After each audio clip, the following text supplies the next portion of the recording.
Subcommittee will come to order. Thank you to the ranking member and the members of the subcommittee for joining me today to hold a hearing on families, foster care, and Title 4B of the Social Security Act. You all know that foster care and kinship care are close to my heart, and I'm glad that you've all joined me today to discuss families and foster care. As members of this subcommittee, we have the solemn responsibility to ensure that our child welfare system always acts in the best interest of children and families. When we cannot keep children safe with their families, we owe youth our very best effort to keep them in affirming, supportive family settings while preserving connections to kin and community. This pandemic presented foster youth and struggling families with especially terrifying challenges. I'm deeply proud of our work with Ranking Member Walorski and our subcommittee colleagues to enact legislation to provide critical short-term tools to help prevent hardship, homelessness, and despair for these youth and families. But looking ahead, we still have much to do. This Congress, our subcommittee, has need for critical funds to reauthorize laws that provide states with critical funds for family stabilization, reunification, adoption, better coordination with the courts, and grants to address family substance abuse challenges. Also, we must work to ensure full implementation of the Family First Prevention Services Act to realize our goal of a child welfare system truly focused on keeping families together.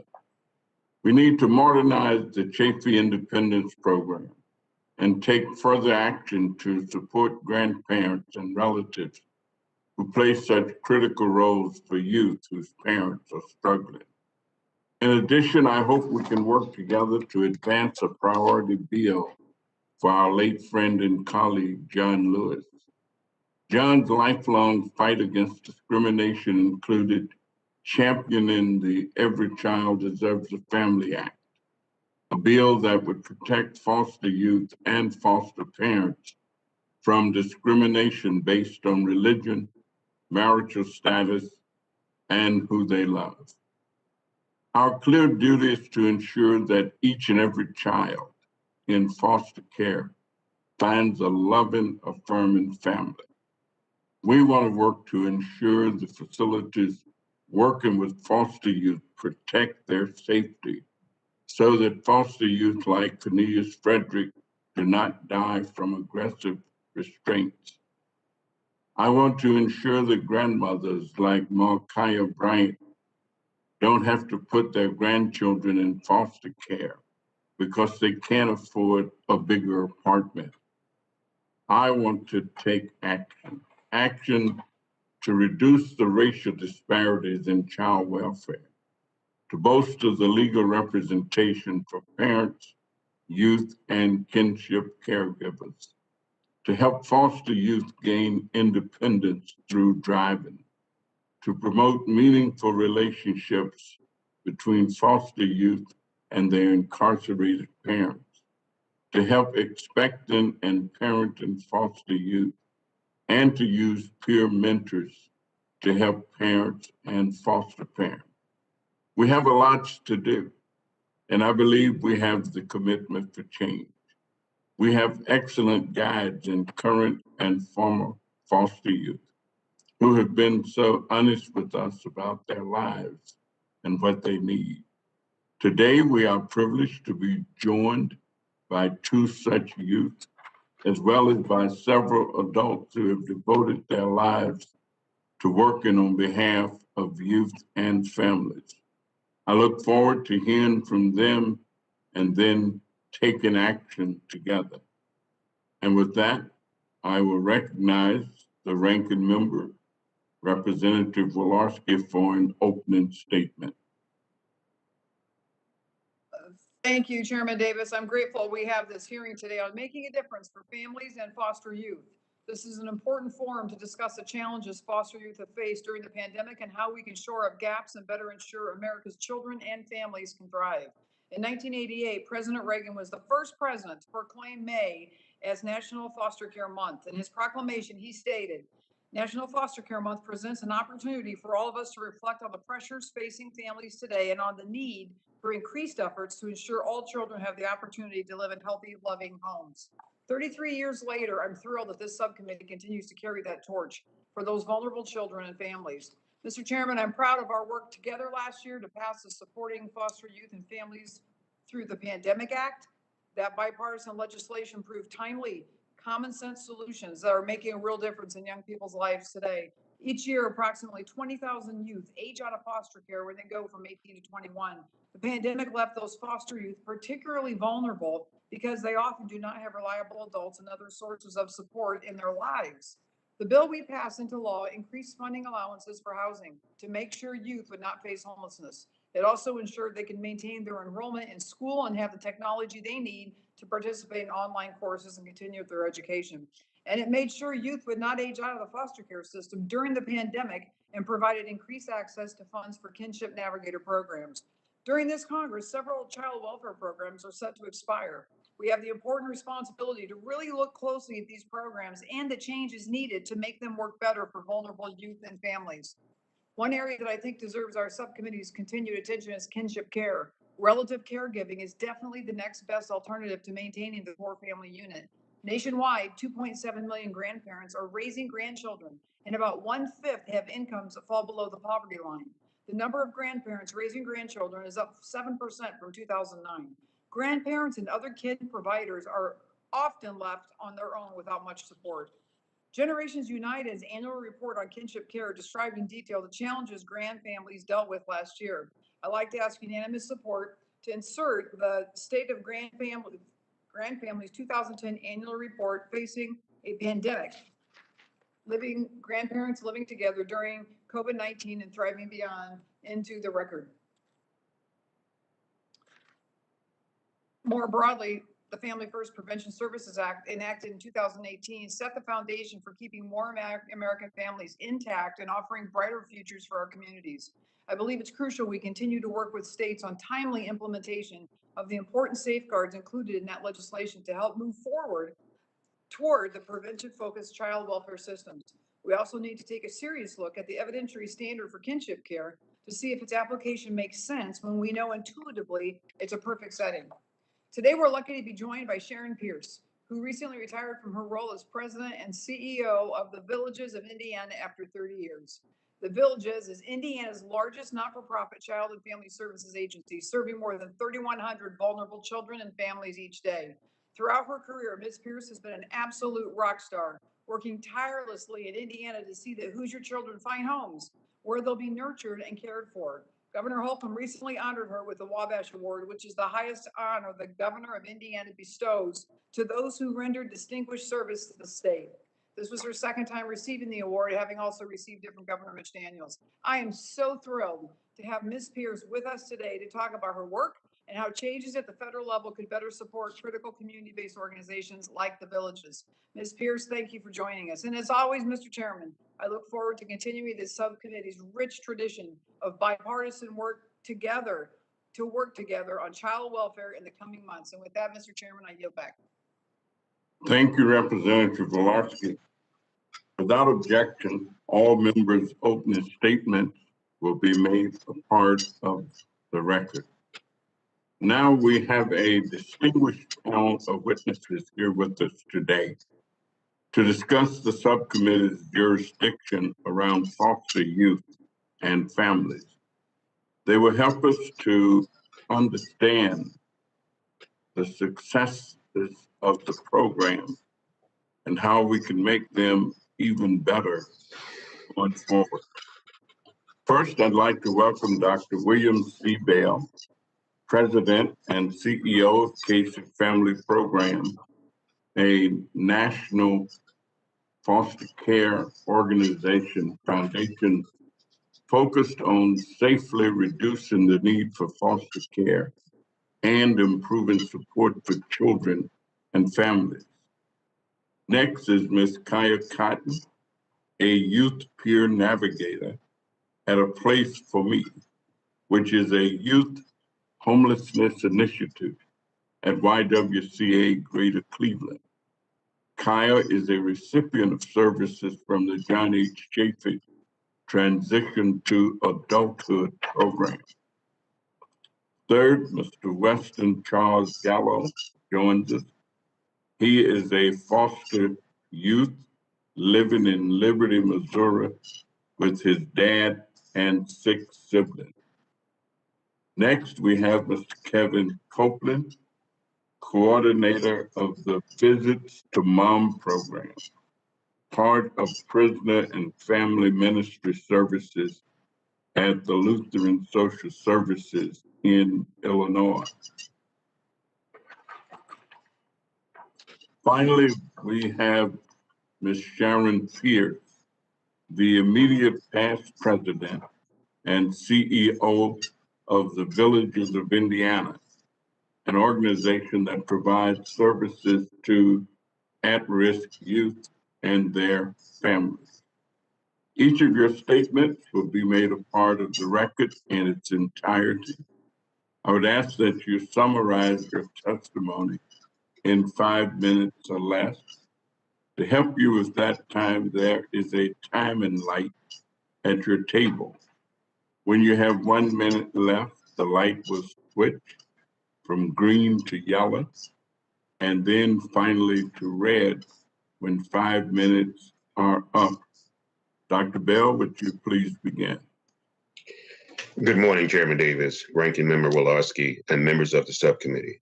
Thank you for the opportunity to join you today for this important conversation about protecting our children, strengthening their families, and creating more supportive communities.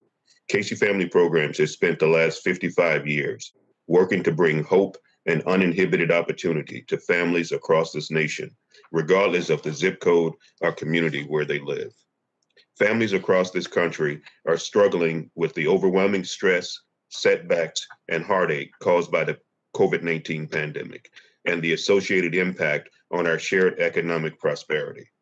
This subcommittee has shown incredible leadership and vision in working to advance policies that will transform our nation's child protection system. After decades of directing the vast majority of federal child welfare funding towards removing children from their homes, the historic passage of the Family First Prevention Services Act of 2018 has focused critical resources on strengthening families through upfront prevention services and prioritizing children growing up in safe, nurturing family-based settings. Today's hearing continues this life-changing progress for children by focusing on how we can best continue this critical work of transformation in child protection. Before I provide my recommendations, I want to highlight 3 guiding tenets for keeping our children safe as you continue your work in this vital focus on child protection. First, families are the foundation of every community, and every family should have the ability to thrive with the support of a caring community. America's child welfare system must have the flexibility and adaptability to meet the needs of families, even when an unexpected crisis or disaster such as COVID-19 impacts our nation. Second, our child protection system, while regarding safety as paramount in all its decision-making, must also value families and ensure appropriate services and supports are provided to them. All too often, those who encounter the child welfare system results in unintentional harm and trauma for children and families. This is especially true for Black, Native American, and Latinx children and families. And then third, foster care placements should be a temporary intervention for children at imminent risk of future harm and should only be used when absolutely necessary. Children thrive with their families, so we should ensure that children in foster care are with kinship caregivers. We should also work to safely reunify children with their parents in a timely way.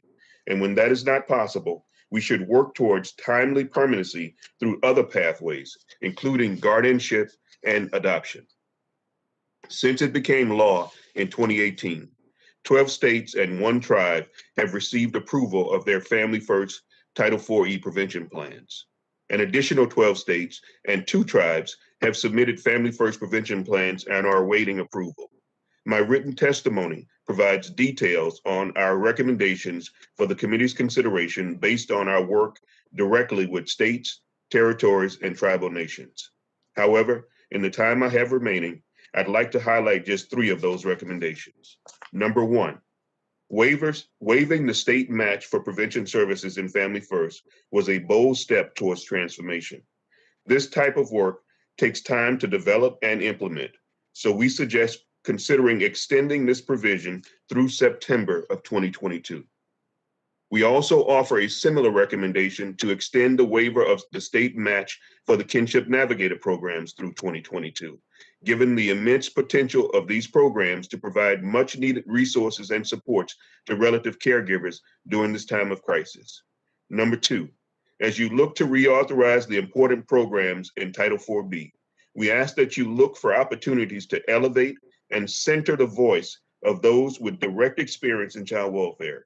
Families are best equipped to identify what would be most helpful. And then number 3, the needs of tribal nations must be elevated in our discussions. Their access to child welfare funding has been historically limited, which continues to contribute to inequity and desperate outcomes for children and families. We must create a world where all of our children have the chance to grow and thrive in safe and supportive environments, regardless of a child's neighborhood or zip code. Strengthening families together, not breaking them apart, is key to helping families thrive and ensuring the safety of children. I look forward to continuing to support the work of this subcommittee, and I'm happy to answer any questions that you may have. Thank you. Thank you, Dr. Bell. Ms. Cotton, would you please begin? Chairman Davis, Ranking Member Wazowski, and members of the committee, thank you for inviting me to testify at today's hearing. Thank you also for your leadership in sponsoring the Supporting Foster Youth and Families Through the Pandemic Act. This legislation is making a big difference in the lives of young people in Ohio and across the country. I hope that Congress will continue to support these policies and investments. My name is Kai Kyan, and I'm from Cleveland, Ohio, and currently I work as lead youth navigator with A Place for Me, a systems change initiative to end and prevent youth homelessness in Cuyahoga County. I'm 24 years old and a proud mother of my 2-year-old, who you just heard, and a graduate of John Adams High School and a dedicated advocate on behalf of youth in foster care. A Place for Me is housed by the YWCA Greater Cleveland, which is an organization that strives to eliminate racism and empower women. A Place for Me is also a partner to the Jim Casey Youth Opportunities Initiative, where we strive to advance policies and practices to meet the needs of youth transitioning from foster care into adulthood. I am uniquely qualified for my position as lead youth navigator and as a Jim Casey Young Fellow on the strength of my own lived experience of aging out of foster care. My first encounter with A Place for Me was when I was 19 years old, and I participated in a financial literacy and match savings program crafted for teens and young adults who have experienced foster care. With the help of Opportunity Passport and my hard work, over the course of 5 years, this program has not only helped me purchase 1 car, but 2. Cars are something especially important in my life, as they were a home to me when I sunk into homelessness 2 years after aging out of foster care. The legislation sponsored last year by Chairman Davis and Ranking Member Walorski to prevent youth aging out is so vital because it gave young people the peace of mind to know that they would not age out of foster care into homelessness during an international crisis. As our country begins to recover from the pandemic, I think it would be exceptional for Congress to enforce a policy around the extension of foster care to age 21 in all states. No teenager or young adult should still in their transitional brain space should age out to homelessness ever. It's not something that we should prevent in a pandemic. It's something that we should try to avoid at all costs. I speak from personal experience.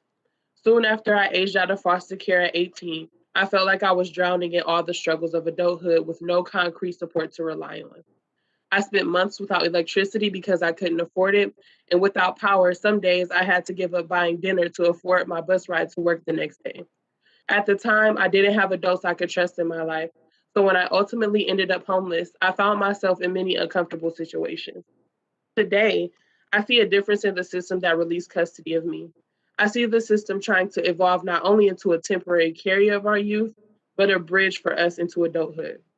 I want to focus on this word bridges. I invite you to take a moment to picture a bridge that you've crossed in your lifetime.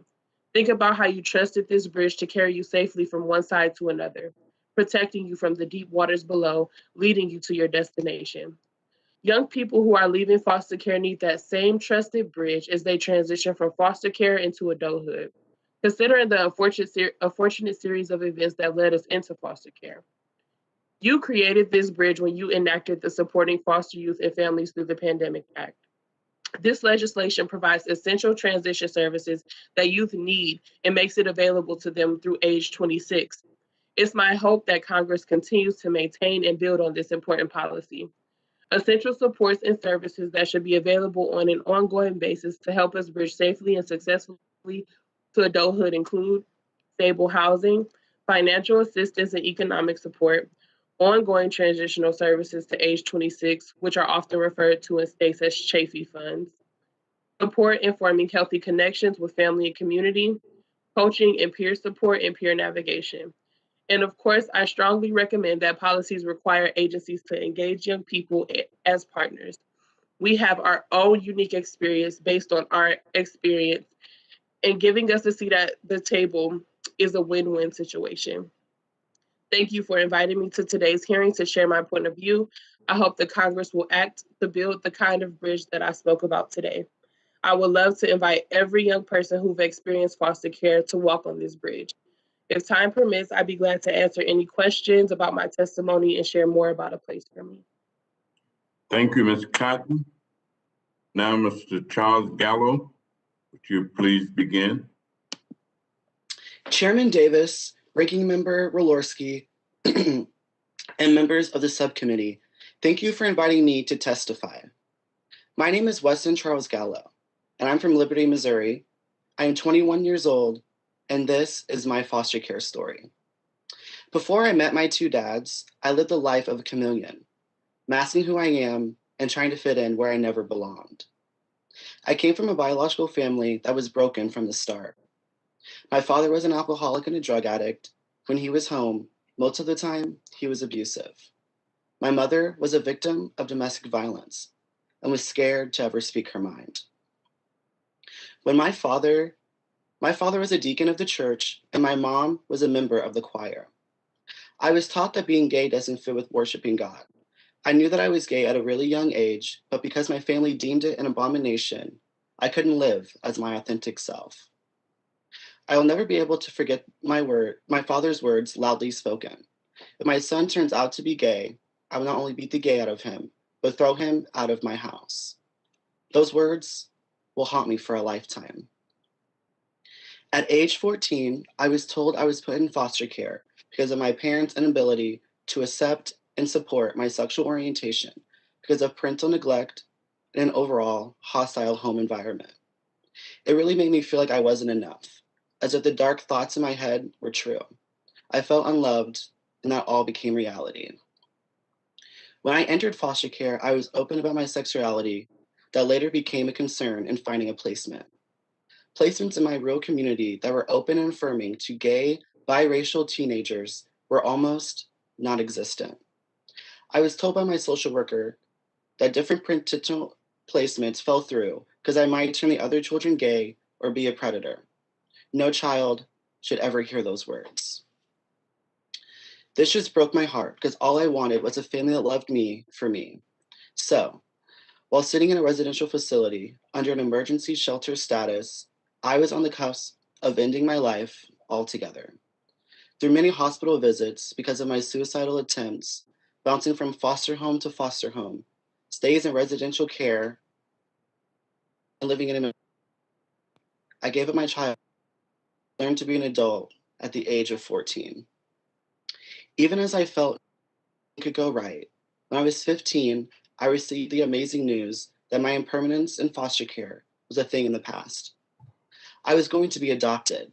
I have since learned, unfortunately, that many LGBTQ plus foster youth never get that news. I was placed with my 2 dads and 6 siblings. My dad showed me what it was like to witness a true marriage and live a normal life, expressing the meaning of family. Before I lived with them, I never pictured myself marrying someone or even having a family, but they proved to me that anything is possible. And without them in my life constantly supporting and encouraging me, I don't know where I would be or even if I would be alive today. I finally found a home where I can live my authentic self. In the conversation about same-sex couples fostering and adopting, the mission to give children in need safety, stability, and love is often absent. I urge committee members to focus on that mission, not on the personal beliefs of adults.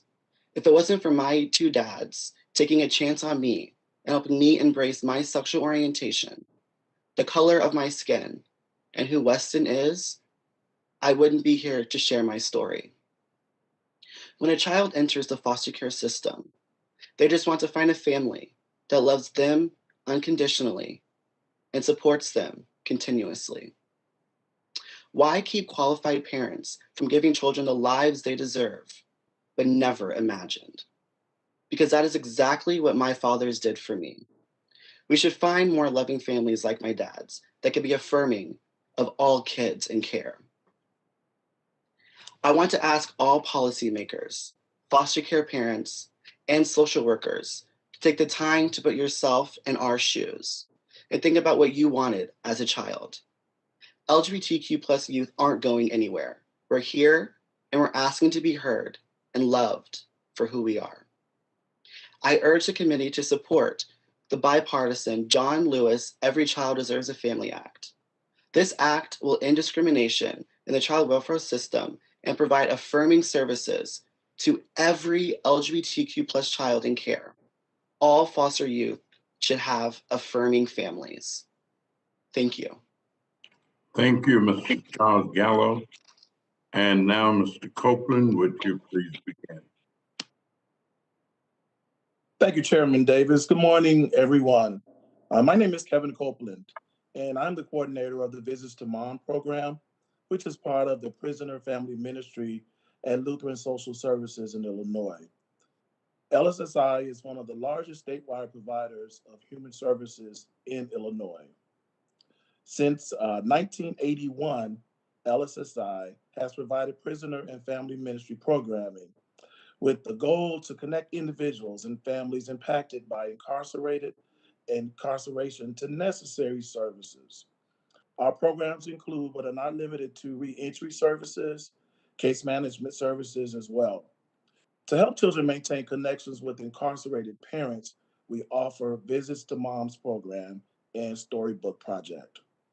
Storybook Project enables incarcerated parents to record themselves reading a book to the children, but the Visits to Moms program provides free bus transportation to children whose mothers are incarcerated and are too far away to visit. Trips are scheduled quarterly, and typically we are serving right now the Chicago South Side and the West Side communities.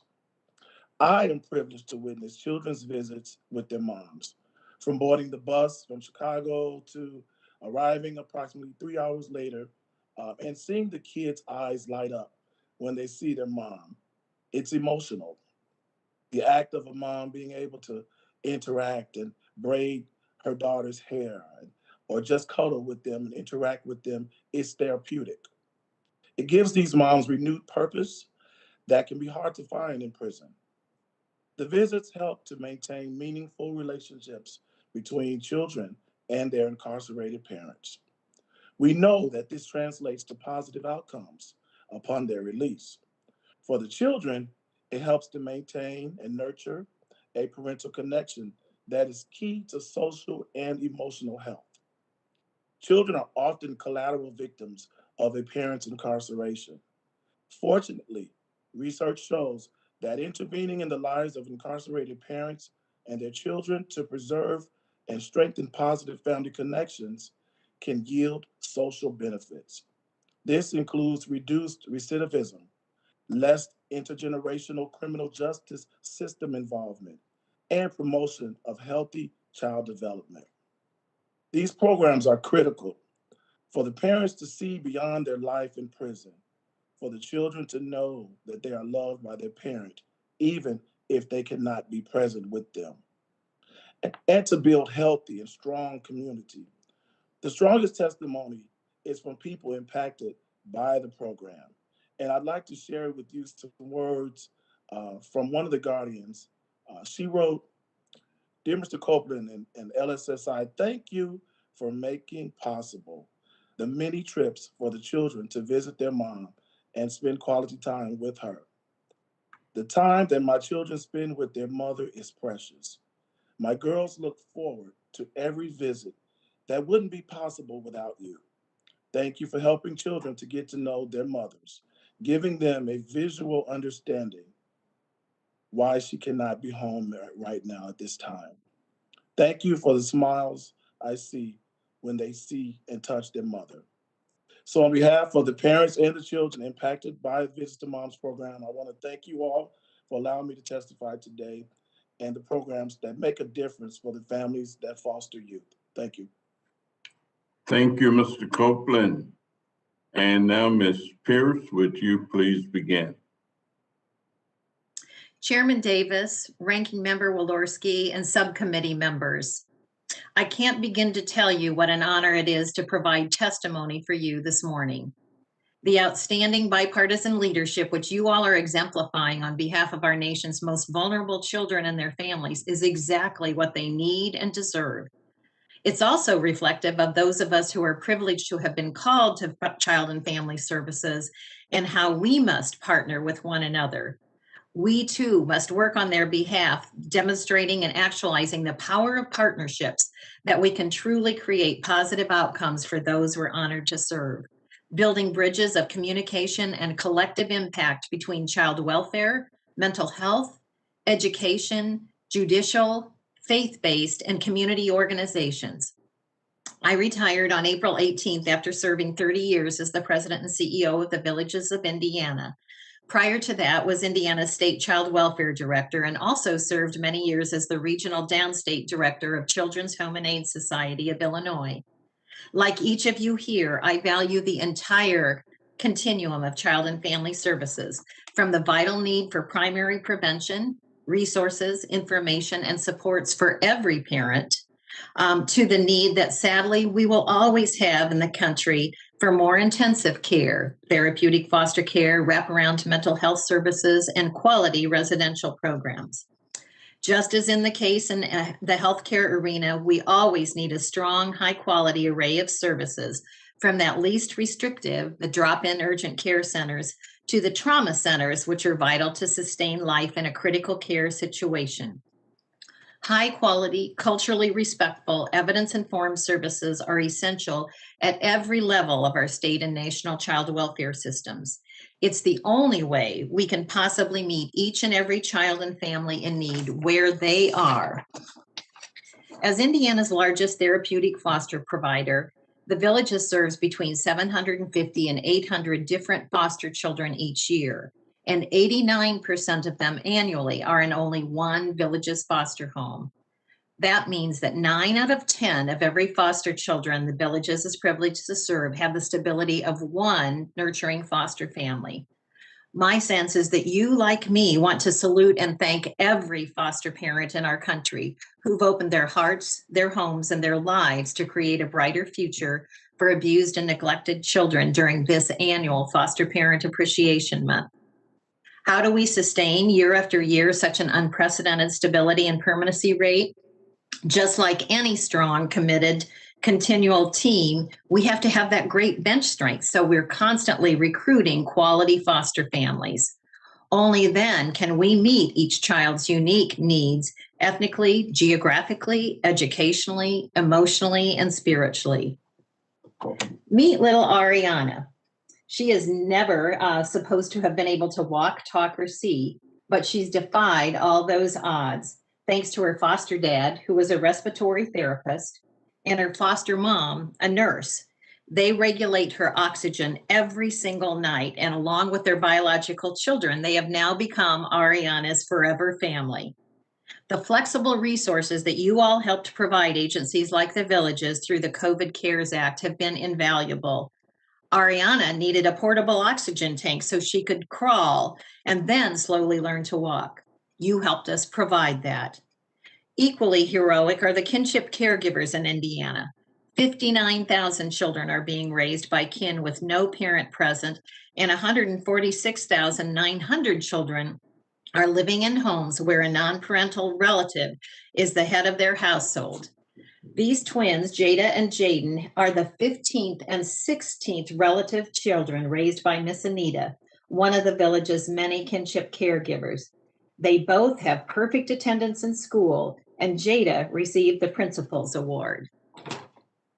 Miss Charvon, that you see here, has put her single life completely on hold for the last 7 years because her mother in New York was having health problems, and so she brought her brother Joseph to Indianapolis to live with her. He's now completing high school, has a job, and just got his driver's license. The COVID-19 pandemic has made the selfless roles of foster, adoptive, and kinship caregivers more challenging than ever.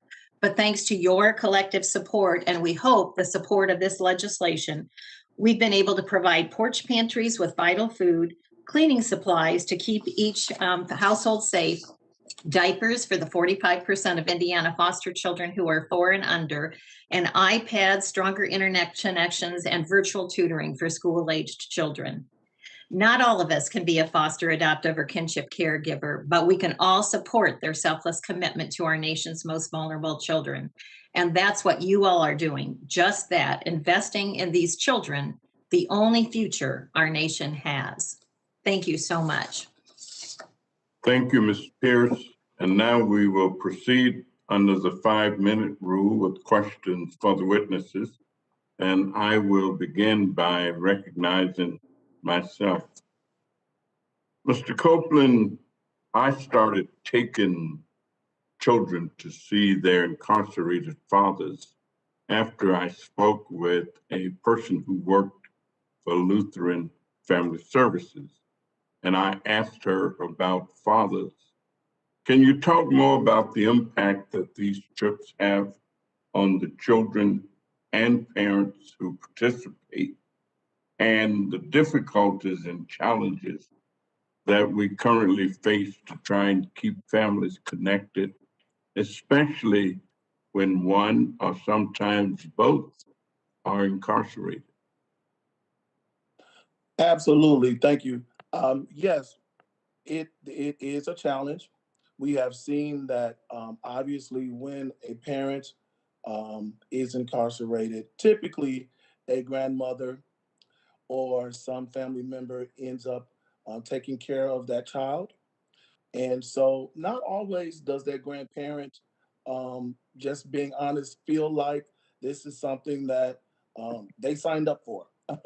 So it is a challenge for me as a coordinator to encourage those parents and grandparents or even foster parents to realize the importance and the impact that the relationship, mending the relationship and reunifying that connection is so important with the children. So we have seen outcome. We have seen where the parent that is incarcerated has realized that this is something that they want to have in their life and the importance of having their children in their lives. So they kind of get on the straight and narrow when they get released out of prison and make sure that they don't go back. Thank you very much. And I just want to thank you and Lutheran Family Services for the work that you do.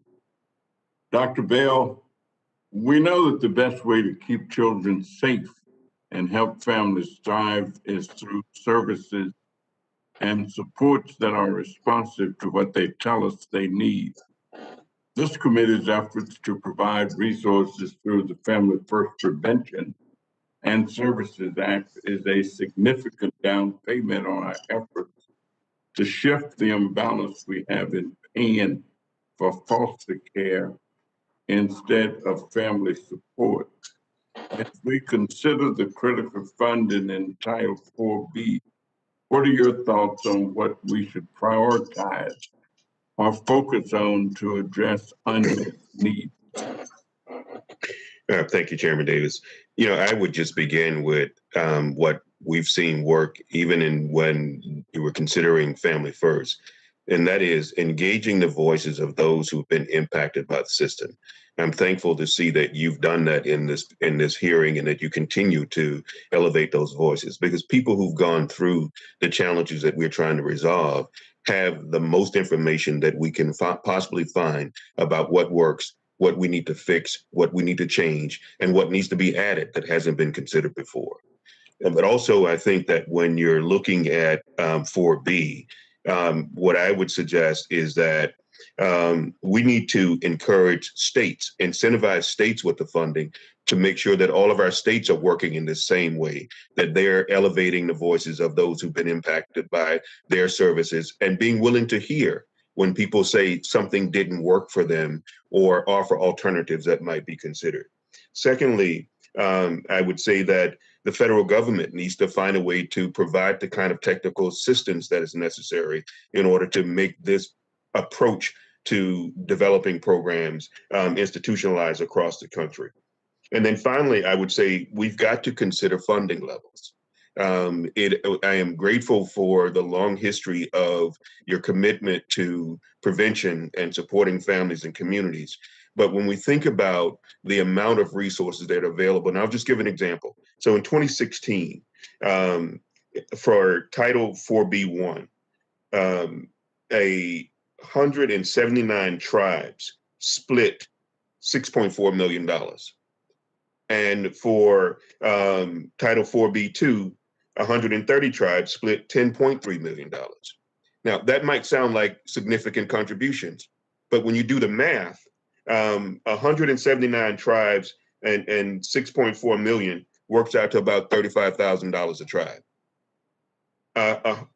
130 tribes and 10.3 million works out to about $79,000 per tribe. So I think we've really got to consider the resources that are necessary in order to meet the needs of the populations that we're really trying to impact. And then lastly, I would just suggest that we consider supporting courts. We need to increase the level of automation in courts and the court's ability to be flexible to continue their vital role in making sure that children and families can achieve permanency. We've seen across the country during the pandemic where a number of courts had to close down and they were not able to continue the hearings, which means delays in children being able to be with their parents and parents getting resolutions in their cases. There are a number of automated courts around the country that I think we can learn from. And I think those are areas that we need to take a focus on and as we move forward. Weston, let me thank you for sharing your story. And I'm so delighted that the end or the outcome or the ultimate experiences that you've had turned out to be a loving family, supportive, as an example of what can happen. Based on your experiences, what are your thoughts on how we could improve foster care for LGBTQ children?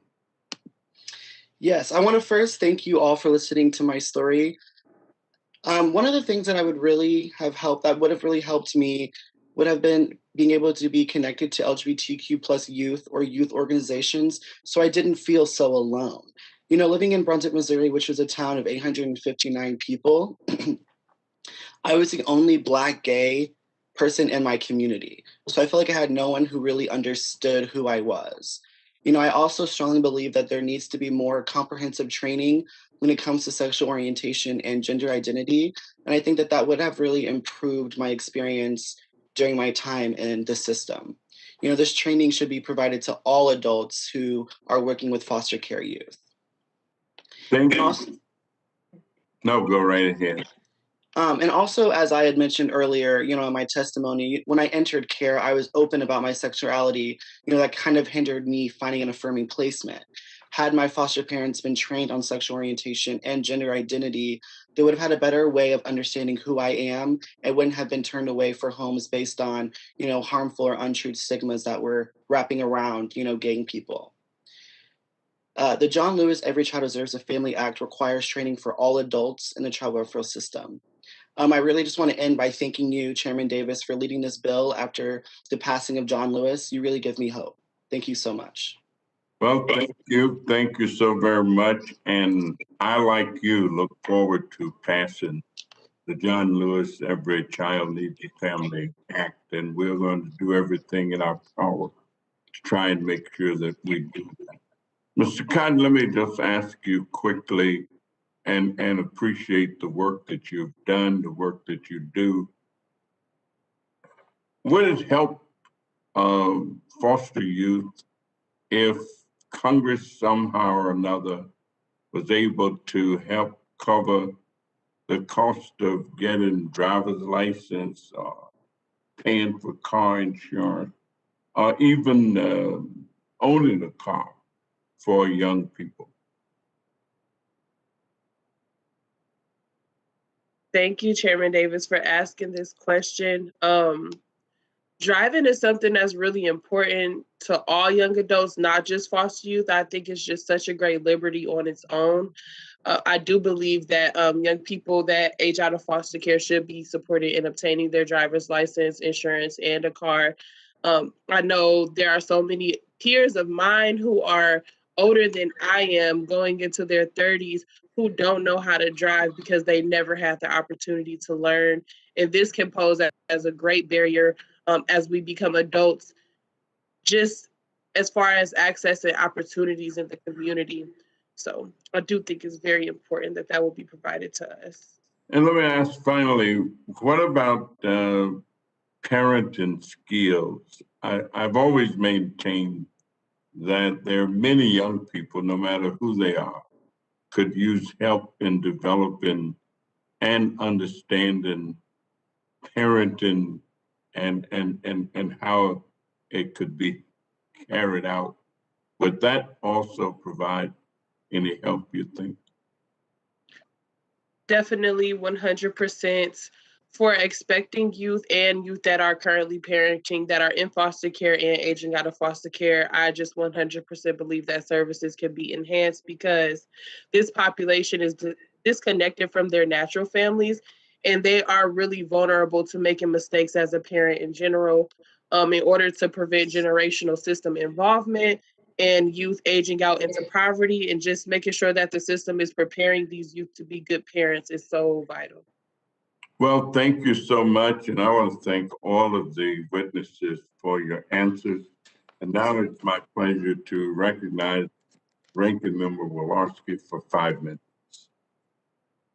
Thank you so much to all of you that are here for this here. We appreciate it. Sharon, it's good to see you. I'm so glad you're here and so thankful for what you've done in the state of Indiana. I just have a few questions, Ms. Pierce. Number one, our bipartisan legislation waived the Family First Evidence standard for kinship care for the duration of the pandemic and allowed federal reimbursement at 100%. Kinship models have had difficulty finding a way to fit the evidence standard for the Family First Clearinghouse, but need to be recognized as an essential component of the continuum of care for our nation's foster youth.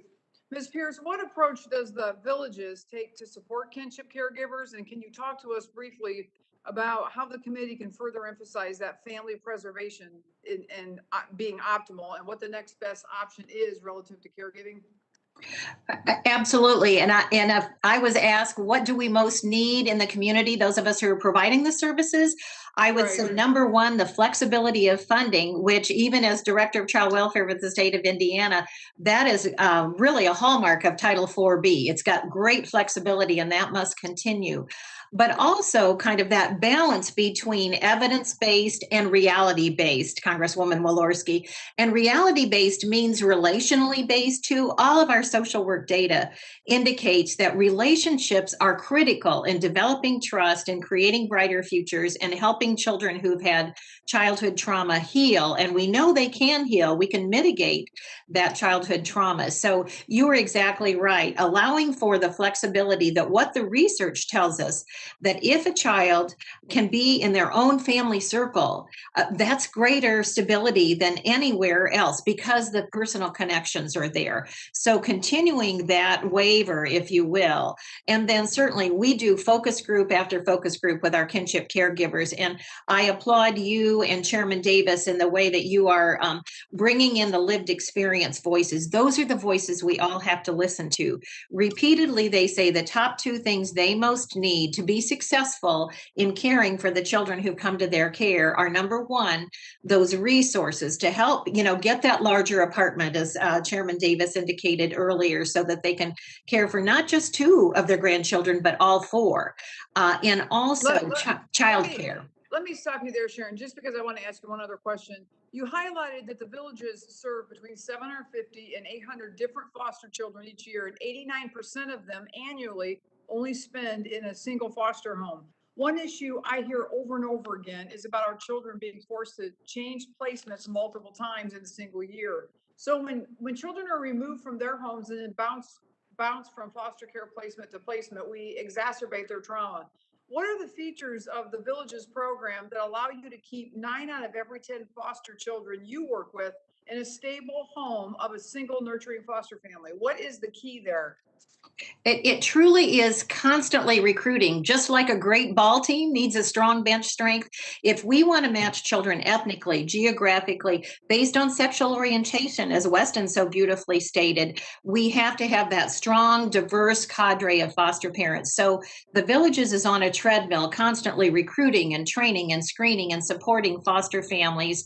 Our foster parents know we have their back 24 hours a day, 7 days a week. So it's not just recruiting, it's retaining them. And that's why I love the community action that you all are encouraging, that not everybody can be a foster parent or a kinship caregiver, but we can certainly support them with meeting some of their needs. And so that's really our key, is making sure we have that vast choice, so that if a young woman who's been violated by a male needs, a female single caregiver, African-American, we've got choices and can keep her in her own school district until we can find a family member who can care for that child, which is always then the highest priority. Again, thanks so much for your service to the state of Indiana. And thanks for sharing your wealth of wisdom with us today. And thank you all again for the bipartisan leadership. It means the world to those of us out here in the trenches. Thanks so much. I yield back, Mr. Gentlelady's time has expired. The chair now recognizes Representative Chu for 5 minutes.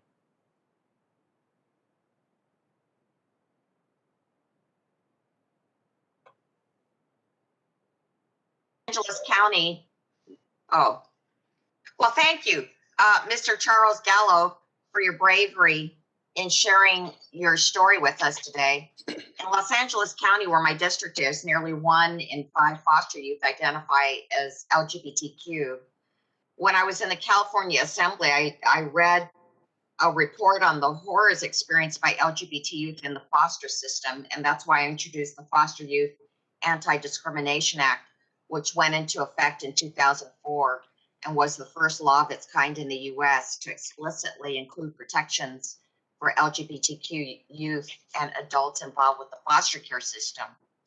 That's why when I came to Congress, of course, I was a strong supporter of the Every Child Deserves a Family Act, which would prohibit federally funded child welfare service providers from turning away same-sex couples from adopting. And I certainly hope that this committee will approve this legislation as it moves forward. So, Mr. Charles Gallo, given your experience, why would it be a problem to allow child welfare providers to turn away same-sex couples like your dad when they apply to be foster parents? How would it have impacted you to not have foster parents like your dad's to be able to participate in the foster care system? Yes, thank you. So essentially, on the verge of suicide, my 2 dads really saved my life. If my dads were turned away, I would not, be able to be here to talk to you today and share my story. So turning away same-sex couples from fostering and adopting harms all children in the child welfare system, with same-sex couples 7 times more likely to foster and adopt than opposite-sex couples. Turning away, my dads and other couples like them would mean that there are fewer families that are available to actually foster and adopt. Same-sex couples are, also more likely to foster and adopt older kids like me, large sibling groups, and children, with disabilities. So turning away same-sex couples would definitely mean that there are fewer affirming families for, kids like me who are LGBTQ+. And I really want to say, please remember that foster children do not get to choose which agency serves us. You know, all agencies must affirm that LGBTQ plus youth and discriminating against LGBTQ plus adults undermines that. And I really want to urge you to consider that all lives, futures, and outcomes are more important than the personal beliefs of adults. You know, we're not asking for anyone to change their beliefs, but we're really just wanting to be affirmed and loved for who we are. And I truly believe that faith-based agencies can live their faith and also provide equal treatment to LGBTQ plus families, foster parents, and children. You know, many agencies have made this journey. You know, Bethany Christian Services just changed their policies to allow same-sex couples to foster and adopt. So why can't all agencies do this? I think non-discrimination is the foundation for LGBTQ plus kids. And essentially, I think that non-discrimination saves lives. Thank you so much. Well, thank you for your eloquent words. I really appreciate it. Dr. Bell, I come from LA County, which indicated they are struggling with the implementation of the Family First Prevention Services Act as a result of the pandemic. Dr. Bell, in your experience with implementing the new changes, what flexibilities might be offered to assist states in implementation as they are looking to recover from COVID-19? Do you think measures like additional time to comply with the Family First requirements would be helpful, or additional funding to provide relief for those looking to implement the new law? So thank you for your question, Congresswoman. You know, there are a number of states that have not yet submitted. There are a number of states that have submitted and are still waiting. We've looked at what some of the challenges are that they've identified and what are some of the opportunities to work within the context of those challenges. Challenges have been laid out as the challenges with meeting the evidence-based standard. The clearinghouse not having sufficient evidence-based programming to deal with families of color, the length of time, the submission and review process that they have to go through, delays caused by the pandemic, and the time that is required to actually build an array of preventive services. For a system that has focused so much on foster care, building prevention takes time to get that done. And so what we recommend, as I said in my testimony, waiving the match requirements for both the prevention services as well as the kinship navigator programs, streamlining the process. You know, one of the things about evidence-based programming, we started with this new program, creating a new clearinghouse. Well, the California Clearinghouse has been around for many, many years and has been long accepted as a viable option for looking for evidence-based programming. And we're not saying pit one against the other. We're saying expand the clearinghouse capacity by focusing on some that have already been there as opposed to creating a brand new clearinghouse. And we think that would be helpful in this process as well. And we also think that it's an opportunity to encourage collaboration among states, so that those states that have actually gotten approved plans, what we can learn from them in order to help those states that have not yet submitted. So I think that's a combination of actions that can be looked at in order to make sure that all states get their plans in and get them approved. Thank you. I yield back. Thank the gentlelady. Our time has expired, and the chair is now pleased to recognize for 5 minutes Dr. Winstrup. Thank you, Mr. Chairman, and I want to thank all of our friends here today that are testifying. Appreciate it greatly. You know, in Ohio, foster care has really taken on a whole new meaning in some ways, because the opioid and substance abuse epidemic really stressed state foster system. My district stretches from Cincinnati, Ohio to Portsmouth, Ohio. And if you've ever read the book Dreamland and understand the opioid crisis, that's my district on the cover. It's really been a problem. And last year, prior to COVID-19, the Ohio Department of Jobs and Family Services created an emergency response fund to help child welfare agencies tackle this influx in needed services due to substance abuse. So I'm glad we're having this hearing today, and I look forward to tackling foster care issues on a bipartisan basis. So in our conversations about improving our foster care systems, I think it's important that adoption be part of the conversation. And while much of the adoption process is overseen by the states, HHS, and this subcommittee have jurisdiction over this issue as well. Ms. Pierce, I'm touched by the story. You had a little girl who was ultimately adopted from foster care. I can tell those here on the panel today and other members on Ways and Means, I know that there's at least 4 members of the Ways and Means Committee that have adopted children. Ms. Pierce, there are many families interested in providing a permanent, loving, and safe home for foster children, but sometimes they get discouraged, I think, by bureaucratic inefficiencies. Are there additional flexibilities that we may need to streamline so that this process can carry out while still maintaining safety for these children? And having adopted, I understand all that you need to go through, but are there some flexibilities we might need to engage?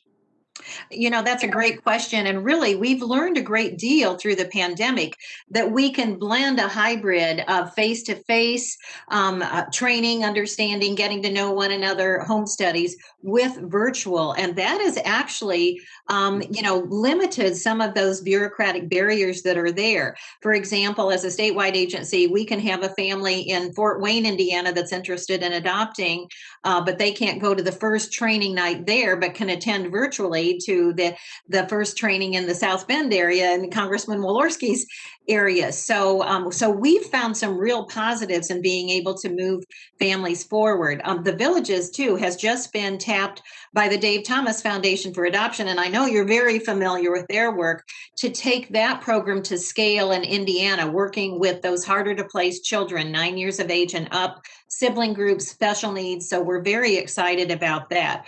But certainly, I think freeing up some of those long-standing background checked challenges that really don't reflect where an adoptive or foster family is today. Perhaps someone had a misdemeanor when they were 16 or 18 years of age that's still on their record, and making sure that we aren't adding to the barriers that Weston, I think, has articulated so well, that are there for children, and opening the doors for those families who can safely, and with training and with support from agencies like ours, be that forever family for children.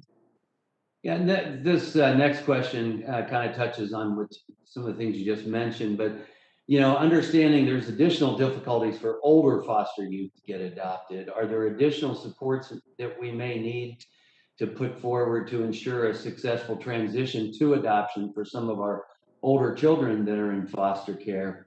And I was also curious too, as a soldier, I know that there are programs that may reach out for those in foster care that may desire to join the military, or at least become aware of what some of their opportunities are. And I wonder if you could comment on both of those. Absolutely. Number one, we certainly have that relationship with our military programs. We have a great reserve program, Air National Guard and National Reserve program that many of our foster youth are involved in. So making sure that bridge that Kaya described so well from childhood to adulthood is in place, both while a child's in foster care and while we're looking as partners for that forever family for that child is really critical. I think also, doing what we can to elevate the role that foster and adoptive parents play in our country. Unfortunately, that one horrific situation is always what grabs the headlines, rather than, that foster parent that for 30 years has been caring for children. And so I think collectively, we want to elevate the work, the heart and soul work that foster and adoptive parents are doing each and every day, so that even our youth realize these are folks that really want to champion their futures and create brighter futures for them. But I think both of those are possible, and just take some intentionality on our part, both in the public and private sector. Having been a director of child welfare, I love advocating for the public-private partnership. That's where successful outcomes come for our children. Thank you very much. Yield back. Thank you, sir. And the chair now is pleased to recognize for 5 minutes Representative Moore. Well, thank you so very, very much, Mr. Chairman and Ranking Member Walorski. I just want to commend both of you for leaning into this topic of foster care, which was really a main priority for my joining this subcommittee, buoyed by Karen Bass and encouraged to lean into this topic. I guess I am really interested in the testimony, Kai. I thought immediately that word Kai in German means keeper of the keys. And I guess I am wondering about your experience at age 18 as compared to other sort of middle class young people who can rely on parents to continue to provide medical care for them while they go off to college or to a 2-year technical college, or they work and they're still at home at age 18. That There's things that they take for granted, like healthcare, like providing a shelter for yourself. And I am just wondering, I just want to get into the discussion of whether or not, Mr. Chairman, Madam Ranking Member, we think that realistically 18 years of age is a realistic age for us to expect youth to age out of foster care. I know that there is a state option to go till 21, but I just wanted Kai to just sort of elaborate a little bit on her experience at age 18. And I just want to say, Kai and Weston represent, I think, a real minority of youth in foster care. This is really a dangerous journey for someone to try to get to be 18 to adulthood with no other adult support. And I just want you to lean into that a little bit with me, Kai. Yes, thank you so much for telling me the definition of my name. I didn't know that, but also asking this question. Keeper of the keys. When I was 18 years old, I was very resilient. There were times where I thought that I was able to be an adult and do everything on my own. I also had a very hard time trusting adults because of my history in care. I had unreliable and, foster parents who did neglect me in certain ways, and then just a change of social workers constantly. So going into 18, there was a period of time where I didn't open myself up to support. Which did contribute a little bit to my downfall. But overall, I didn't have the resources that I need. I didn't have the independent skills that I needed or the education that I needed to survive on my own. And then I just want to highlight just the brain science that have come into play in the past 2 years. Adolescent brain science shows us that the brain doesn't fully develop until the age of 26. So when I highlighted ongoing services, I really wanted to specify ongoing services until the age of 26, because we need to make room to have mistakes and take risks and just figure life out. So I really think that just the peer navigation, the transitional support, access to stable housing, room to make mistakes, flexible financial assistance, all of those things are going to be really, really just important in the overall success and long-term success of youth who have aged out of care.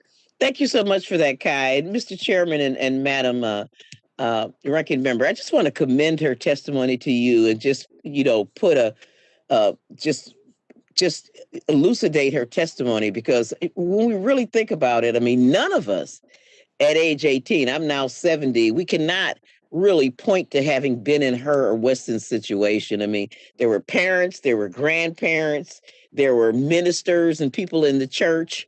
There was healthcare, stuff that we took for granted, still on somebody's account, going off to college. I mean, you talk about having gotten 2 cars. A lot of us inherited dad's old car, when he got a new one. And our biggest problem was worried about where we, keeping it up and getting the oil change. Dr. Bell, you had a very disturbing testimony that I'd like you to expand on a little bit in terms of Native Americans and the kind of support we give those foster youth. Could you please, I don't know whether I missed something, but you said something like $35,000. What course of period is this? Can you just lean into the dire situation of Native youth for me a minute? So the point that you're raising is when I spoke about how the current distribution of support from Title IV-B is then divided amongst a number of tribes.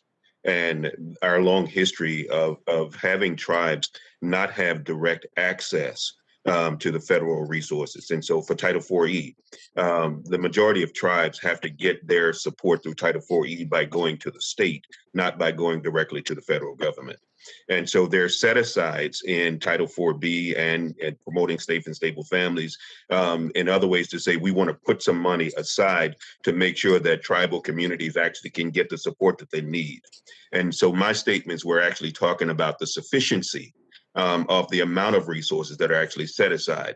And so when you take, say, $6.4 million or $10.3 million, and then divide that amongst 179 tribes or 130 tribes, that's when you get down to what that actually means for that tribe. And so if a tribe only has... Dr. Bell, listen, this is very disturbing to me. So there are two approaches. We can either buoy that account and plus up that account, or we can make them eligible for the account that other people are eligible for and plus that up. Do you have any recommendations for us? I would say that the first step in that process for me would be able to better understand the deficiencies of the history. And then we can be more thoughtful about how do we remedy that. I wouldn't say that the first step is to throw a bunch of money at it, but I will say absolutely more money needs to be provided in terms of supporting tribes, and tribes need to have direct access to those resources. But when you think about the notion that there are 574 federally recognized tribes in the country, we've got to really better understand how we can actually get resources to them, how we can engage other sectors like nonprofit sectors, like the philanthropic sector, the business sector, in order to meet those needs and support them. And the example that I'd give is that when we talk about the number of states that have actually gotten an approved Family First prevention plan, only one tribe has an approved plan. And only 2 tribes actually have a submitted plan. And so 3 tribes out of 574 federally recognized tribes one has a plan, 2 have submitted plans. So a lot of work has to be done to actually shore up the entities that work with tribes so that they can actually develop the capacity to utilize resources. Because if you give resources to a group that don't have the infrastructure to actually effectively utilize those resources, then we still don't get the results that we're looking for. Well, Mr. Chairman, I would commend this testimony to you. We need to do something about this, and I would yield back. Thank you very much, and the gentlelady's time has expired. And I'm pleased now to recognize for 5 minutes Representative Smucker. Thank you, Mr. Chairman, and Ranking Member Walorski for holding today's hearing. I'm so appreciative of all of the organizations and agencies in my district who are helping foster children throughout the entire process. It's certainly been a priority of mine since I've been in Congress to help to place foster children with family members. And in fact, I'm really proud to say my first bill to ever be signed into law was legislation that simplified the process, helped simplify the process so that more children can live safely with their family members. As I think you mentioned, Mr. Chairman, that's what we want children to be able to do. They do better if they can't stay in their home. They can stay with their family members. I'm really looking forward to working with both the chair and the ranking member on bipartisan legislation to reauthorize these critical child welfare programs that we're talking about later this year. Ms. Pierce, in response to the pandemic, we obviously passed the Supporting Foster Youth and Families through the Pandemic Act. That included increased education and training vouchers for Chaffee eligible youth. And in Pennsylvania, the state I'm from, it was recently announced that the Commonwealth's tuition waivers, their waivers were being used to help launch a new program geared towards improving higher education graduation rates and workforce readiness. And I wonder if you could speak to ways in which we can help prepare older foster youth to enter the workforce and to begin to transition to that, to climb a stable career ladder. You know, that's such a critical question and an acknowledgement that really, for a child, education is their life work. And so if children don't feel successful in school, they don't feel successful as an individual. So I think one of the keys is emphasizing the value and critical role that education and career exploration plays for foster children of all ages. We've found that, you know, we used to start career building, skill building around age 12. That's too late because many other children from our own families, you know, or families who are focused on this are starting in preschool and the elementary grades. So making sure that our child welfare system is paying as much attention to educational success as we are to that healing from the trauma and reuniting families is really essential. And that bill and those resources were indeed critical. If children leave the foster care system without the ability to become self-sufficient, you know, whether it's through the armed services, as we talked about earlier, or a community college or a four-year institution, you know, I always say we can't have it both ways. We've said to a child at 4 or 5, your family's inadequate to care for you. Our states and our nation become their family when we make that commitment. And so we have to be there for the long haul. So I wholeheartedly agree that we need to encourage all child and family services agencies and our state child welfare agencies to make sure that we've got that concurrent intentional commitment, not just to healing and safety, but also to educational and employment preparation. Sure. Very critical. Yeah, so as we're looking towards reauthorization again, are there other things that we should be thinking about? Like how do you feel we can better focus on supporting these older foster youth? We've already talked about the suspending the ability to age out, which I think was very good, but what other things should we be thinking about as we look at reauthorization and how we can support them? You know, the other critical piece is making sure they're eligible for Medicaid or state health care plans, because so many of them, because of their childhood, not having regular, you know, medical homes, not having well child visits that we know are, you know, put children on a good road for greater health. And I can remember a day in the Indiana General Assembly when a young woman that the Villages was serving testified in front of our Medicaid committee that she had been admitted to Notre Dame, but she was a foster youth. And if she couldn't extend the medication that she needed for her diabetes, she wasn't going to be able to go on to college. And so I think in addition to focusing on that educational need, their healthcare needs, because they aren't on family insurance like most of our children Sure. are able to be. That's a critical issue. Well, great. Thank you for bringing that up. Thank you for your input. And again, thank you, Mr. Chairman, and I see I'm out of time. Thank you very much. The gentleman's time has expired. Consistent with the committee practice, we will now move to a 2-to-1 questioning ratio, beginning with Representative Evans. Thank you, Mr. Chairman, and thank you for this hearing, and the ranking member also. The discussion is rewarding for all of us to understand things. Dr. Bell, based on your work with children and families, how would stronger federal investment in affordable housing, mental health services, substantial abuse help support, preserve, reuniting families? Thank you, Congressman Evans, for that question. You know, investment in family supportive infrastructure, I think, is critical. Housing, while it should not be a reason for children being removed from their families, it does present a significant challenge to children being able to return home to their families. Housing is also a critical issue as it relates to young people aging out of foster care. One of the vouchers that is typically used for young people aging out of foster care is a family unification voucher from HUD. And the voucher that goes to young people aging out is the only voucher in that category that is considered a time-limited voucher. And it's one of the challenges that we're saying that we want kids to be able to step up and be self-supportive. But when you give them a year to 18 to 24 months on a voucher, that's clearly not enough time for them to acquire and sustain housing in order for them to achieve what they need in life. I think that healthcare and other things that some of the members have mentioned that we take for granted are also issues that we need to be prepared to make sure that not only children in foster care, but their families have the capacity to have access to those programs so that when their kids return home to them, another crisis doesn't emerge that causes those kids to come back into foster care. I'm going to give a follow-up to that, Dr. Bell.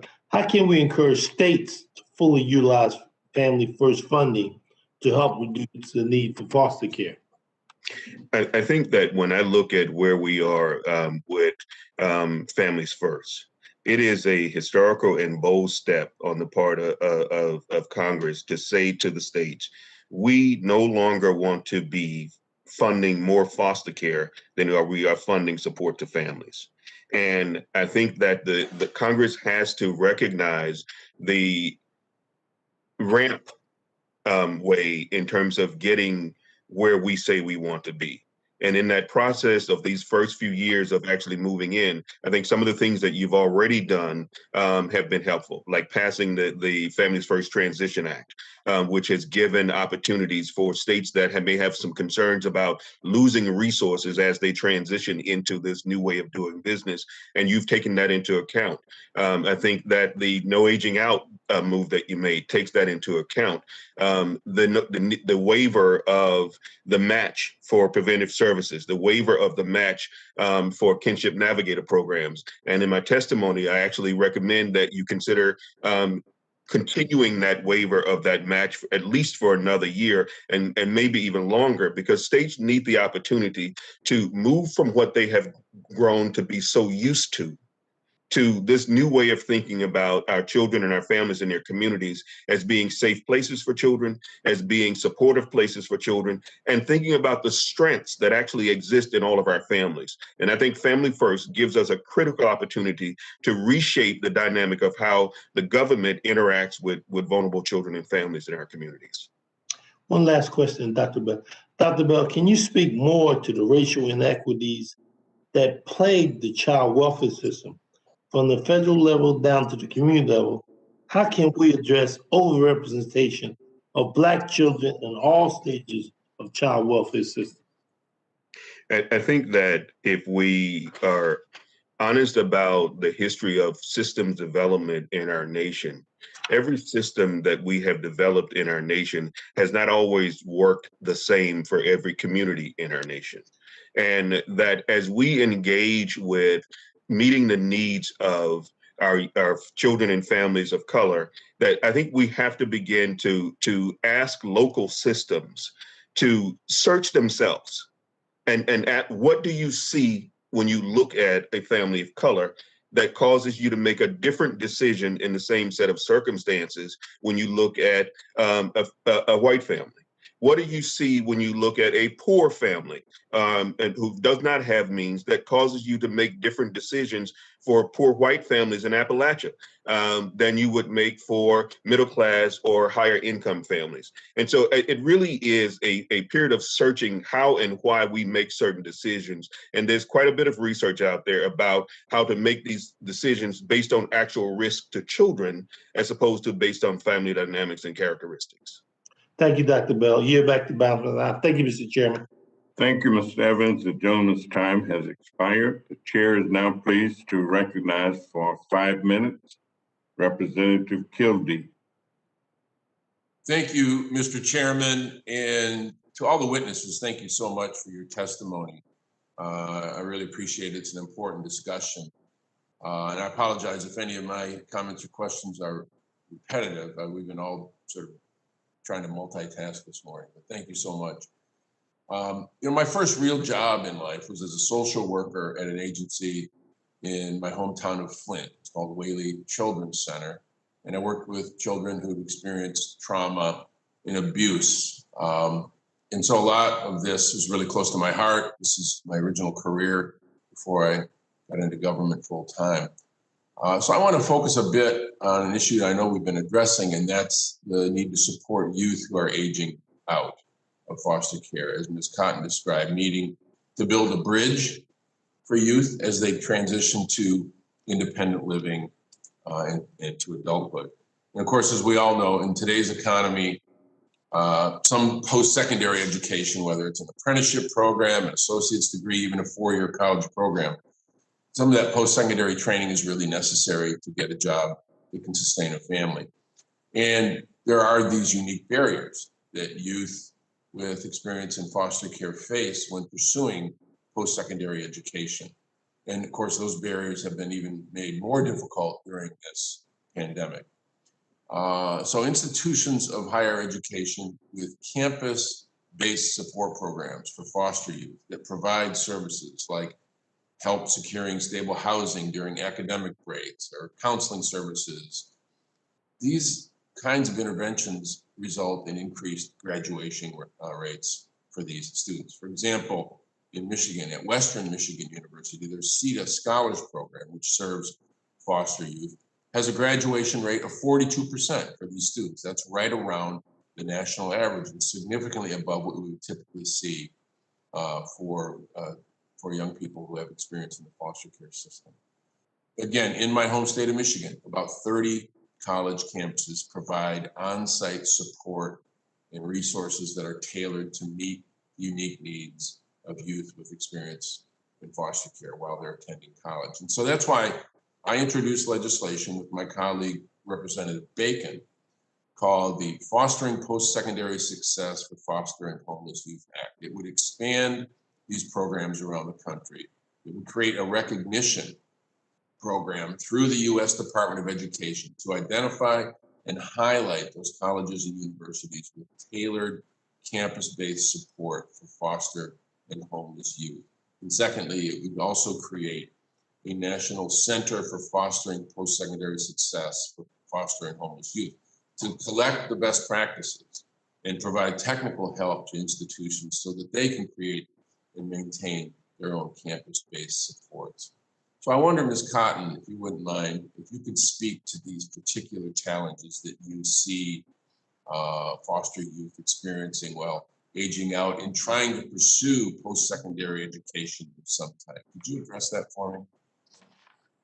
Yes, thank you for this question.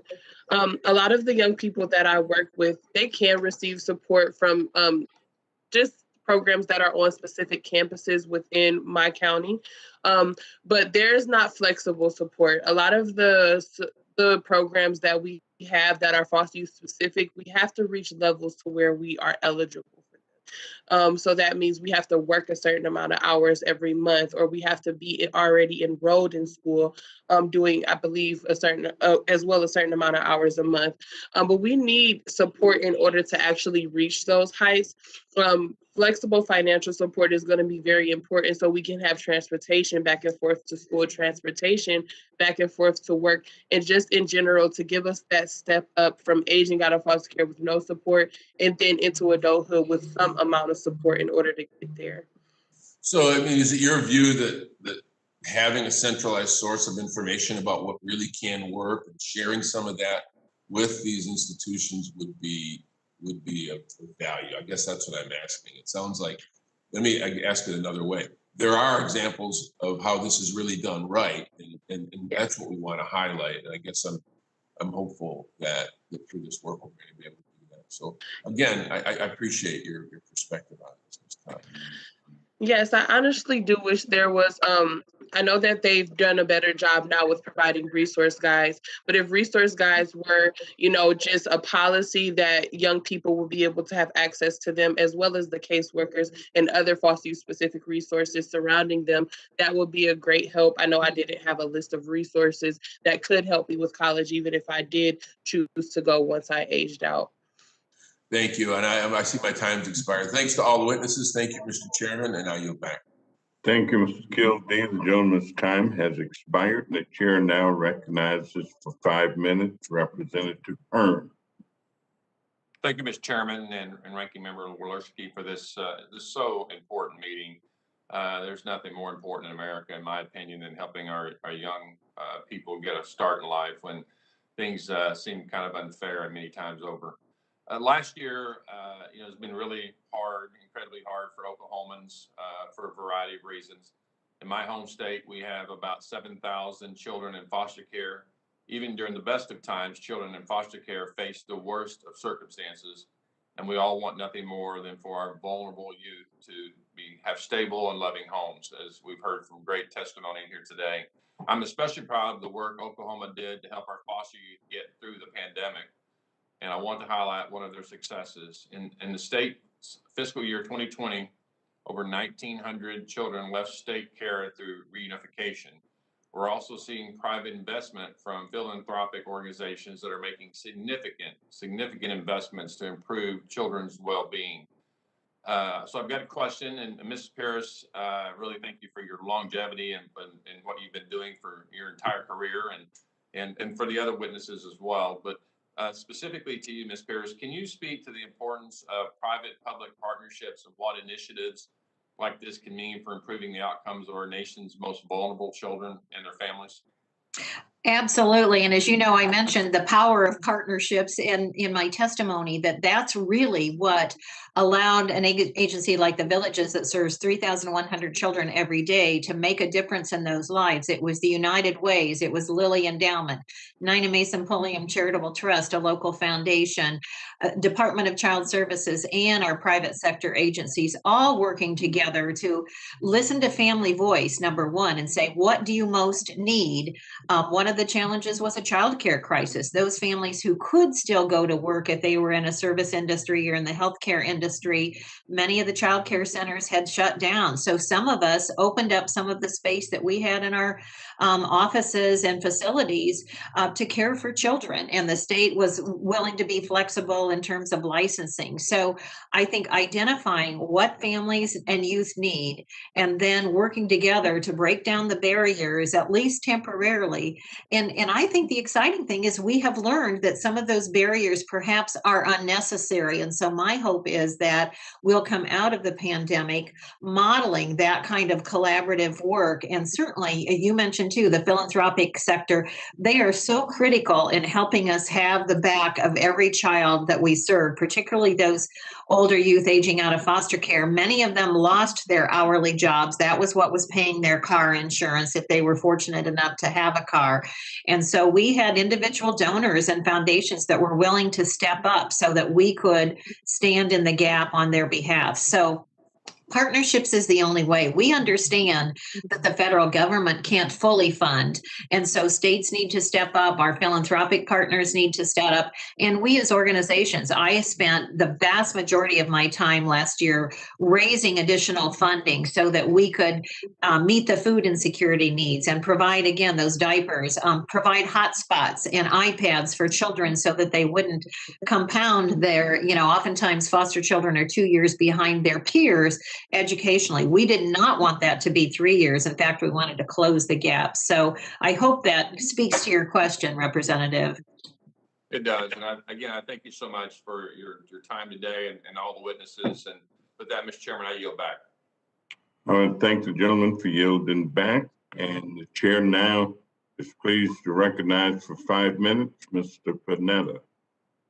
Great. Thank you, Mr. Chairman. Ranking Member Walorski, I appreciate this opportunity. And let me start off by not just thanking you, but thanking all the witnesses for being here today and providing their testimony, but also providing us with your time and your preparation for being here today and providing your experiences and expert guidance. They clearly are very important to help everyone here understand the successes and the challenges of foster youth and that foster youth and families currently face. I think we understand that. Now, obviously, I'm a little biased being from California, but I do believe that California has been the leader in removing bias and discrimination from foster and adoption care services.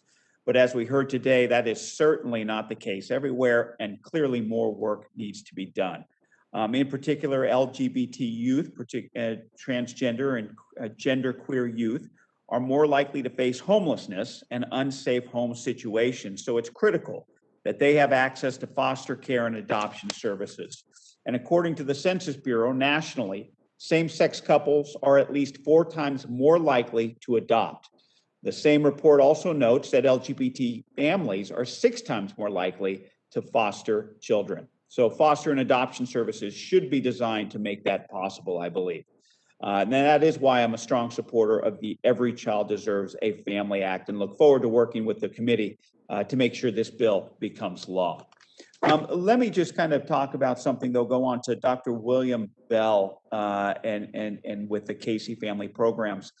In your written testimony, you call for the use of the California Evidence-Based Clearinghouse as the standard for evidence, no longer using Prevention Services Clearinghouse.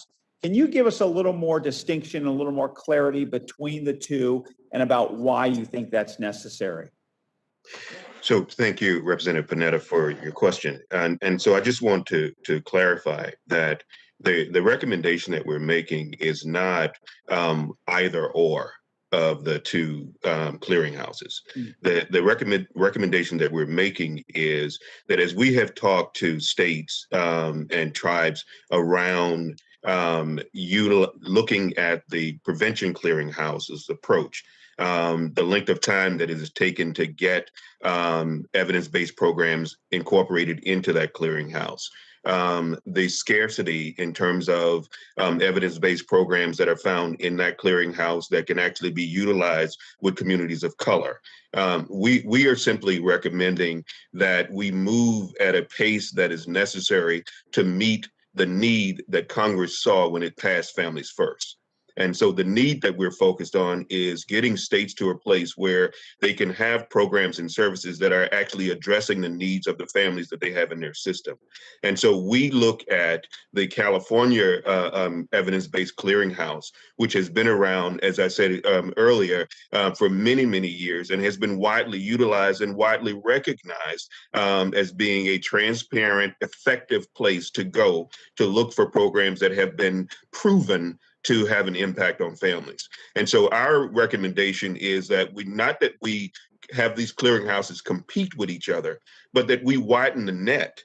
And if something has been proven to be effective, we don't need to reinvent the wheel in this very critical time. And so our recommendation really is that Congress make your intent known, because I think the intent was that we expand the availability of proven programming in this space so that we can have children and families. And we believe that if you expand the clearinghouse capacity to utilize the California Clearinghouse, and if there are other clearinghouses out there that have a similar background and track record, that we also open the door so that they can be accessed as well. Outstanding. Thank you for that thorough explanation and, of course, all of your work. Mr. Chairman, I'm going to yield back. Thank you. Thank you very much. I want to thank the gentleman for yielding back. And the chair now is pleased to recognize for 5 minutes the gentleman from Nevada, Representative Horsford.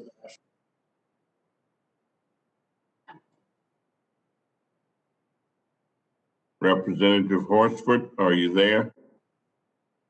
If not, then we will recognize for 5 minutes Representative Miller. Thank you, Chairman Davis and Ranking Member Walorski, and thank you to all of the witnesses who are here today. In West Virginia, the opioid epidemic devastated families and pushed thousands of kids into foster care system. Today, there are more than 7,000 kids in West Virginia foster care system, which is a 71% increase over the past decade. Foster care children across the country can suffer traumatic experiences very early in life. In West Virginia, it often starts with parental substance abuse and then will escalate to physical abuse and neglect. These kids grow up, become adults, and the cycle then goes on again. The COVID-19 pandemic further exposed these issues. When the kids are not in school, it's really difficult to identify an unsafe household until the extreme situation materializes. There are fewer cases being reported, but those that are, the news isn't real good. Instead of mild cases, we are seeing severe cases of abuse and neglect. Our central focus when it comes to foster care policy should be on the well-being of the child. We have the responsibility of providing families with the resources and services in alternative placements that demonstrate positive results. As we approach bipartisan reauthorization of our child welfare systems, it's critical that we focus on thoughtful policies that promote the value of families by connecting children to the loving, nurturing homes that can improve their quality of life and set them up for success as adults. Ms. Pierce, even though fewer federal resources flow to West Virginia than any other state represented on this panel, I want to highlight that we've had an approved Family First Prevention Services Plan since September of 2020. Although we have an approved prevention services plan, according to the Census Bureau in West Virginia, there are at least an estimated 25,000 families caring for children who are not living with their biological parents. Our state knows the importance of peer-to-peer support and is building on the successes of kinship care by building the West Virginia Foster Adoptive and Kinship Parents Network. Ms. Pierce, can you speak to the importance of peer-to-peer service networks for our foster youth and for relative caregivers? Absolutely. In fact, that peer support network of family support groups is the basis of the Village's Family Connection Network, which is our kinship care program. And we were able to continue that virtually on a bi-weekly basis. We provide our kinship caregivers with donated gift cards so that they could order carry-out meals, so that they could be attentive then to what other caregivers were experiencing. And again, just as Weston and Kai have testified, when you know you're not the only one, that can help you put one foot in front of the other for the next week and the next month. So that is invaluable. You know, I think the other thing that many of us are saying throughout the country is there's so much focus on reporting child abuse and neglect, but what if we became family supporters rather than family reporters? And I think that's a whole different frame that can engage the faith community in what do those caregivers in West Virginia need. I know well Children's Home Society of West Virginia and their CEO, Steve Tuck, and work with him on a national level on a number of initiatives. So I know their passion is what ours is in terms of supporting those families. And if indeed we need foster care, having the highest quality, diverse cadre of foster parents we possibly can, but first and foremost, supporting those caregivers as they've just highlighted. So as Dr. Bell said, continuing that waiver for match dollars for states is critical. We need to acknowledge that family circle is first and foremost where those children want to be and where the data says they have the greatest permanency and stability. So I would fully support everything that you've said, Representative Miller. Well, I love the thought of being supporters as opposed to reporters. And since I'm the last person speaking today, are there any other things you would like to highlight in this last 30 seconds that we have? I think more than anything, we need to remind ourselves and all those folks we come in contact with that we understand not all of you can be a foster, adoptive, or kinship care parent, but we can support those who are. It goes back to that family supporters. If they need diapers because they are raising little ones and it's diapers versus groceries next week, let's provide diapers. If they need food, let's provide that. The e-learning opportunities over the summer to help some of these young people make up what they've lost this past year would be a huge gift educationally for those children. So I think all of us engaging where we can to stand in the gap, just as those caregivers are standing in the gap. Thank you so much, Mr. Chairman. I yield back my time. Thank you, Representative Miller. The gentlelady's time has expired. I understand that Representative Horsford is back with us, and the chair now recognizes Representative Horsford for 5 minutes. Thank you very much, Chairman Davis. I really appreciate you holding this important hearing to discuss ways that we can provide additional support for families and foster youth.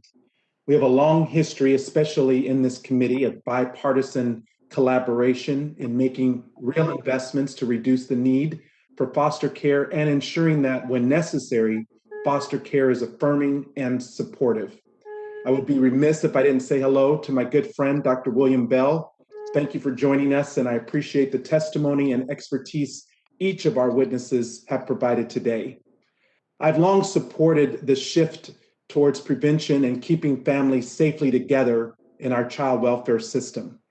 As you know, the Ways and Means Committee led the effort to fundamentally change our system through the passage of the Family First Preventative Services Act. I am now proud to be a part of the effort to ensure that children and families at risk of entering into foster care have the tools and supports that they need to stay together rather than being torn apart.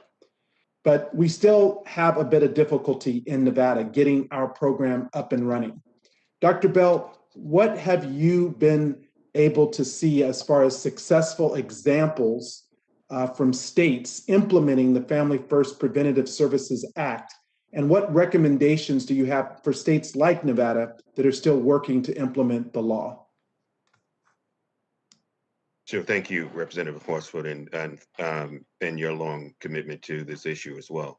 You know, I would start with the perspective and the long view perspective. It was 38 years from the 1980 child welfare law passed by Congress, 92-272, to the passage of Families First in 2018. And I think that we have to recognize with Families First that we're on the cuspices of moving into a new way of thinking about the way that we do this work. Casey Family Programs has a long history of working with Clark County in the state of Nevada. And I think that the important thing for us and for all of those states who have not yet received an approved plan, only 12 have approved plan, 12 have submitted plans, that we take a look at some of those states that have received approval and what is some of the content, what can we glean and learn from what they've been doing. Washington, D.C. is one of those places. Arkansas has an approved plan. Kansas, Kentucky, the state of Washington, West Virginia. And, you know, I think that having a conversation with West Virginia is a great place to look. West Virginia submitted their plan in December of 2019. Their approval didn't happen until September of 2020. And so there was a long drawn out process of going back and forth in conversation with the federal government and with the state about what the content of that plan should be and how to actually roll it out. And so what I would say to Nevada and other states is take a look at how you want to absolutely transform the way you interact with families in need. Take a look at how you absolutely want to transform those upfront interactions so that fewer children are coming into foster care and more children are getting the help and support that they need to remain safely in their homes. Take a look at your court system and have an image of how you want to transform the interactions that parents have when they walk in and out of a court building, the transparency that's there, how scheduling is done, as opposed to having all of the scheduling of hearings be focused on the availability of the judge or the availability of the attorney. How about the availability of the families and children in that process? And so what I would say to you is let's think very differently and critically about how we lived for 38 years in this system and how we want to live for the next 40 to 50 years with a brand new system and be able to engage other states, Casey Family Programs, other nonprofit organizations that can help you think that through. Thank you, Dr. Bell. Really appreciate your insights. Charles, I want to give you the final word. Your testimony was so powerful. I know that you entered the foster care system as a teenager, mainly because of the inability of your biological parents to support you as an openly gay Black child. And I want to know what you feel like we all should be doing to address supportive services to help more foster youth successfully transition. Yeah, so thank you so much for this question. I really think that it boils down to to ones that are serving, you know, foster care youth who identify as LGBTQ. I think it's so important to have the training, you know, Soji, so on the means of like sexual orientation and gender identity, as well as, matching these youth with LGBTQ organizations for support and resources. So in my foster care, experience, I was in Brunswick, Missouri, which is a very small town. And, about an hour or two, there were, resources and organizations that were only within driving distance. And so if my social worker would have went above and beyond, to find those resources and those connections, I would have been better supported and felt like I wasn't alone. And so I think it really just boils down to, stepping back and understanding that, everyone is deserving of a family, an affirming space, a safe space. And I think that religious freedom should no longer, get in the way of that and hinder some, a youth from having the right and the, deserving of a family. So thank you. Thank you. Appreciate it very much. I yield back, Mr. Chairman. Thank you, Representative Horsford. I would like to thank all of our witnesses for your testimony today. Please be advised that members have 2 weeks to submit written questions to be answered later in writing. Those questions and your answers will be made part of the formal hearing record. I thank all of the members for participating today. And Representative Moore, I want you to know that we heard you when you dug into the question of disparate funding or lack of funding for tribal youth. So again, we thank our witnesses. We thank all of the members. And with that, the Subcommittee on Work and Family Support stands adjourned.